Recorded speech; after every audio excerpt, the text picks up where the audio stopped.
நீங்கள் பார்த்து கொண்டிருப்பது நியூஸ் 21 செய்திகள். தமிழ்நாடு செய்திகளை உடனுக்குடன் தெரிந்து கொள்ள நியூஸ் 21 செய்திகளை பாருங்கள். பழனி முருகன் கோவிலில் நடைபெற்ற உண்டியல் எண்ணிக்கையில் 2.74 கோடி ரூபாய் கிடைத்தது.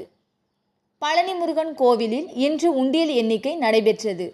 சித்திரை மாத திருவிழா மற்றும் பள்ளி கல்லூரிகள் தொடர் விடுமுறை முன்னிட்டு ஏராளமான பக்தர்கள் வருகை தந்ததால் உண்டியல்கள் நிரம்பி வழிந்தது. இதனை முன்னிட்டு கோவில் இணை ஆணையர் மாரிமுத்து தலைமையில் நடைபெற்ற உண்டியல் எண்ணிக்கையில் கோவில் பணியாளர்கள், வங்கி ஊழியர்கள், கல்லூரி மாணவிகள் என ஏராளமானோர் பங்கேற்றனர். மலைக்கோவில் கார்த்திகை மண்டபத்தில் நடைபெற்ற உண்டியல் எண்ணிக்கையில் ரொக்கமாக 2,04,24,650 ரூபாயும், தங்கமாக 571 கிராம், வெள்ளியாக 11,856 கிராம், சிங்கப்பூர், மலேசியா, இலங்கை, இத்தாலி உள்ளிட்ட வெளிநாட்டு கரன்சி 291 நோட்டுகள் கிடைக்கப்பெற்றது.